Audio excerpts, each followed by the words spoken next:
Hello and welcome to our listeners and our viewers. This is Radio Entrepreneurs. I'm your host today, Phil Sharkey from my company, The Higher Authority, and I have a very great pleasure here to speak with Mike Byrnes, who's the founder and president of Byrnes Consulting. Mike, I was checking out your bio here, and I can't wait to get started. I'm very interested in what you do, so welcome to the show. Hey, thank you for having me, Phil. I really appreciate it. Sounds great, Mike. So I did see that you're not only a national speaker and you're owner of Byrnes Consulting LLC. And tell me, what does that entail for you, Mike? What does your company do? What's the gist of Byrnes Consulting? Sure, I'm a national speaker. I write a lot in the financial services world, so I've been over 450 times. And the consulting is just helping businesses succeed. I do a lot with financial advisors, so that's where I really go deep. But on the side, I volunteer and help nonprofits with the consulting and occasionally go to other types of firms, but mostly financial advisors. So, sounds great, Mike. And I know in my networking, I run into a lot of financial advisors today and CFOs and people who are certified financial planners, et cetera. Tell me, how can they benefit from working with your organization, Mike? How can you assist all those people that I run into out there? Yeah, and they're probably smart guys, right? Or females too. I don't mean to say guys, meaning men. Absolutely. But yeah, I mean, I do really well with the ones who go independent. So they leave like a really well-known name and they create their own company. And so they're very smart people and they get it, but they know that they have to delegate certain things. Maybe they wanted to get into the financial planning side of things or the investment management. And so they're not maybe the best at the business planning, or they just like to delegate. So I help them figure out what their goals are from a business planning standpoint, help them attain them. Growth is usually in the top 5, if not the top 3. And so I like to focus there more than pays for the retainer, so that then my clients become best friends when we're delivered on that. So It makes a lot of sense to me as well, Mike. And you touch on that entrepreneurial spirit and people that want to break out on their own and do it their way. Is there a certain group that works best with you or for you? Is there a certain clientele that you're most interested in, or that just jives well with you? that's a great question. Actually, I'm not really selective. I'll take whoever. I've been doing this since 2008, so I've seen the sole proprietor that is just starting out, doesn't have a lot of resources, all the way up to the mega advisors that have more complicated issues. Sometimes they have similar things. Growth, it can be for example, a big pyramid of people. The lower tier is usually terrible at growth, and the sole proprietors not so good at growth. So that can be a pretty common thing, even though they're totally different types of organizations. Sounds right, Mike. Now, in this internet world we're in, is there any geographic location that you're pigeonholed in, or could it be someone? I know we're in the East Coast here, where I am from. Is there a location, geographic bounds that you deal with, or not? No, I actually work all over the country. I do have a stronger hold in New England because it's just around here more. But yeah, you mentioned the digital part. AI is going to revolutionize all industries. So that's kind of a hot topic, and staying ahead of that and on some industry task force and doing some writing and trying to speak on that. It's moving at a pace that it's hard to keep up with. But it'll be interesting where we go. Yeah, I was going to ask you about that a little bit later on, as far as what role you see, AI in your industry. It sure is an exploding field, and surely comes into play in this field, I would think.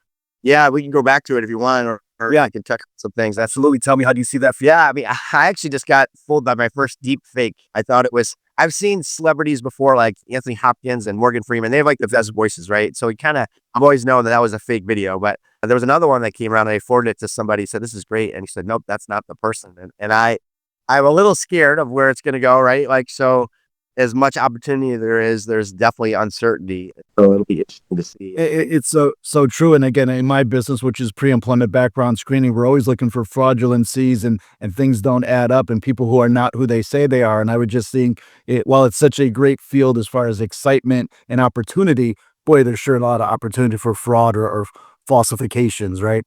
Right. So I'm sticking on the positive side on our conversation. It's definitely going to revolutionize anything that, if you have a workflow or a standard process or a checklist, those kind of mundane things, the marketing automation type of stuff is easy.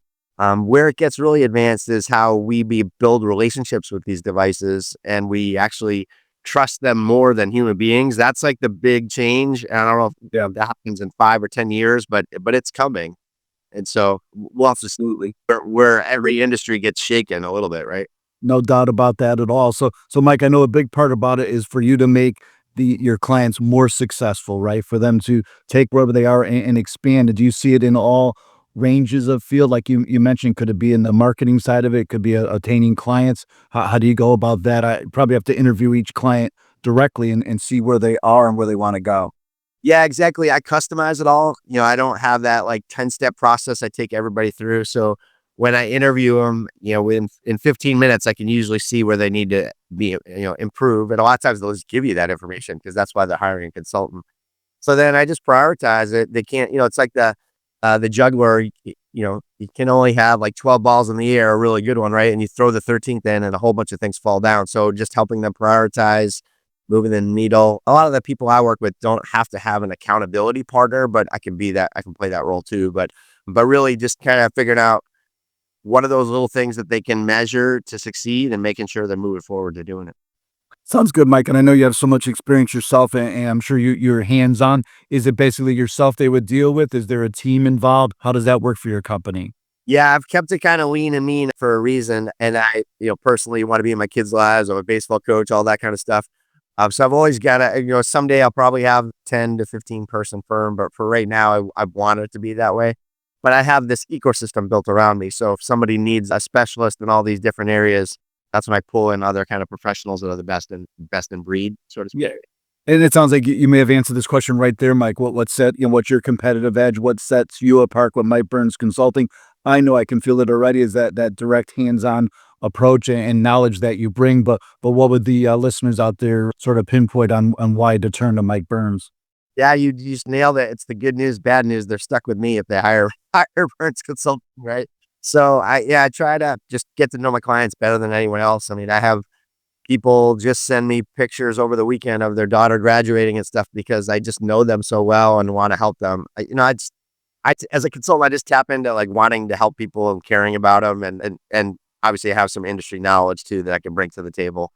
And so that just it's a simple common sense thing. I mean, I'm always learning. You always have to be in that constant state of learning, but the reality is, if you're a good people person and you hear them and want to make them better, it's not that hard of a job. I so get that, Mike, and I see a lot even in my industry where there's so much automation and so much the personal has been almost removed where people don't have a conversation like we're having and it's just by email or text and you can't get a quick feedback. And I prefer, I'm going to say it the old fashioned way, but I think there's a time with business where you have to converse and you have to be able to reach Mike and go over the specifics of what you're looking for and what you need as a company. Right. And that's where AI will help. It'll help streamline some of the mundane things so that you can be public face or person facing and build those relationships. And that'll help on sales and it'll help with client service and a whole bunch and building strategic alliances. I'm a big fan of that. Absolutely. Now, Mike, you touched on it a little bit, and I know you do a lot of the volunteer work, et cetera, and quality of life issues. Where do you see your business in the next 3 to 5 years? What do you see happening for yourself? Yeah, I mean, I always try to stay one step ahead of the curve. So like I said, always learning. So whatever that hot topic is, I'm trying to see, where do people need help, and if I can learn it faster than anyone else, then I can give the best advice on that topic. AI again is that hot topic. Back when there used to be social media when I started this business in 2008, and there were 3, maybe 6 social networks. Now there's going to be like 100,000 AI companies that pop up overnight. So it's going to be a really great opportunity, and there'll be a ton of money that will flow into, especially trying to get into financial services. And so there will be opportunities galore. It'll just be interesting to see how all things get changed around. No doubt about that. So I want to remind everyone we've been speaking with Mike Byrnes. He's the founder and president of Byrnes Consulting. Mike, if our listeners wanted to get in touch with you, how would they go about doing that? Yeah, you just got to get the right spelling. So it's Byrnes. If you search Mike Byrnes, I'm sure I'll pop up, or just burnsconsulting.com, Byrnes consulting.com. Sounds great, Mike. I want to thank you for being on the show today. We appreciate you joining us for this interview. I found it very interesting, and I wish you the best. Hopefully you return in the future sometime to give us some updates. Joe, you're the best. I appreciate the time. Sounds great, everyone. We'll be back with more stories right here on Radio Entrepreneurs.